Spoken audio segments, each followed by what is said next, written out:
ऐसा क्या हो गया था कि हम हारने पर उतर आए थे, और ऐसा क्या हो गया था उनके साथ कि वो जीत गए थे। कहते हैं जब नाश मनुज पर छाता है पहले विवेक मर जाता है, और मानव जब जोर लगाता है पत्थर पानी बन जाता है। रोज के रोज वही मुसीबतें नहीं आती हैं, रोज के रोज वही काम हमें बोरिंग लगने लगता है, पर हर दिन होता ना एक समान, प्रत्येक दिन आपका अलग है। ये सोचकर कभी भी टाइम आप गंवाइए मत, बेकार मत करिए। दोस्तों आज दुनिया के 90% लोगों के चेहरे पर से प्रसन्नता गायब है। इसका कारण क्या है?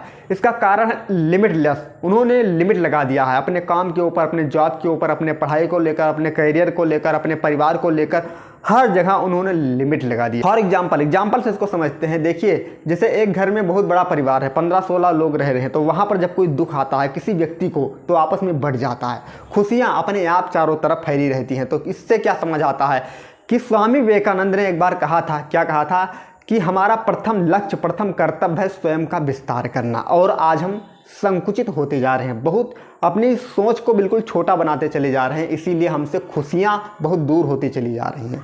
तो पहला कर्तव्य, पहला लक्ष्य हर व्यक्ति का होना चाहिए स्वयं का विस्तार करना, स्वयं का। अगर आप पूर्ण आनंद, पूर्ण प्राप्ति चाहते हैं, पूर्ण आनंद की खुशियां चाहते हैं, तो फिर अपने आप को विस्तार करना पड़ेगा, स्वयं को फैलाना। दुनिया के अंदर झांकोगे कुछ नहीं मिलेगा, स्वयं के भीतर झांकोगे तो आपकी अच्छाई, आपकी बुराई आपको खुद नजर आ जाएगी। और यहीं से एक टर्निंग पॉइंट की शुरुआत होती है, जहां से आप अपने जीवन को बदलना शुरू कर देते हैं। तो बाहर झांकना नहीं, अंदर झांकना शुरू करिए। आज से अपने आप को देखिए कि हमारे अंदर क्या है क्या नहीं। सेकंड पॉइंट है कि धीरे धीरे रे मना धीरे सब कुछ होए, माली सींचे 100 घड़ा ऋतु आए फल होए।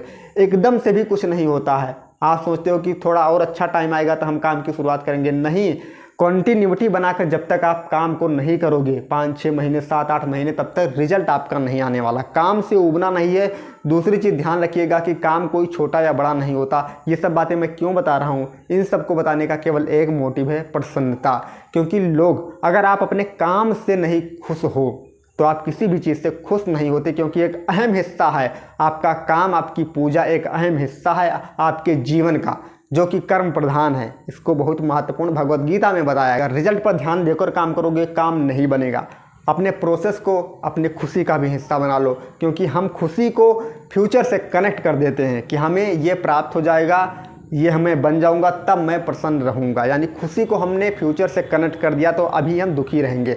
तो ऐसा कुछ करो कि हम प्रेजेंट मोमेंट में खुशी रहें, क्योंकि खुश रहकर काम करोगे तो खुशी और सफलता दोनों मिलेगी। इस बात को समझ लीजिए। और अपने जीवन में 3-4 पॉइंट को जरूर ध्यान रखिएगा, क्योंकि बहुत ही इंपॉर्टेंट लेसन मैं आपके साथ शेयर करता हूँ। पहला पॉइंट है मेंटेन द कंसिस्टेंसी।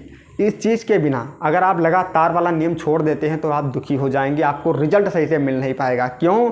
क्योंकि जब लगातार किसी काम को किया जाता है तो उसका रिजल्ट, कंपाउंड रिजल्ट आपको प्राप्त होता है, जो कि एक अपने आप में आपकी सोच से भी परे होता है। आप अपना कर इसको देख लिए। कोई सा भी नियम अपनाइए, 31 दिन तक, 75 दिन तक कोई सा भी नियम अपना कर देखिए, फिर इसका रिजल्ट देखिए कितना बेहतरीन आता है।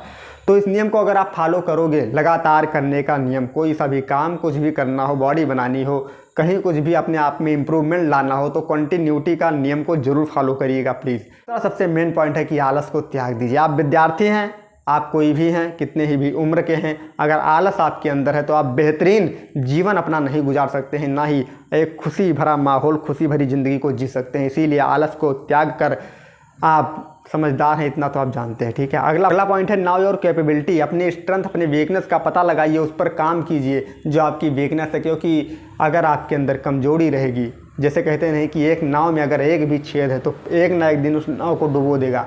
अपने अंदर कमजोरी नहीं, हर व्यक्ति के अंदर होती है, मगर आप अपने स्ट्रेंथ का पता लगाकर उसको इतना मजबूत बना लीजिए कि बाकी कमजोरियां उसी की तरह दब जाएं, कुछ पता ही ना चले। लास्ट का पॉइंट ध्यान रखिएगा कि कल की चिंता क्यों करूं, कल अपनी चिंता अपने आप करेगा। कल हम की चिंता हमें क्यों करनी है?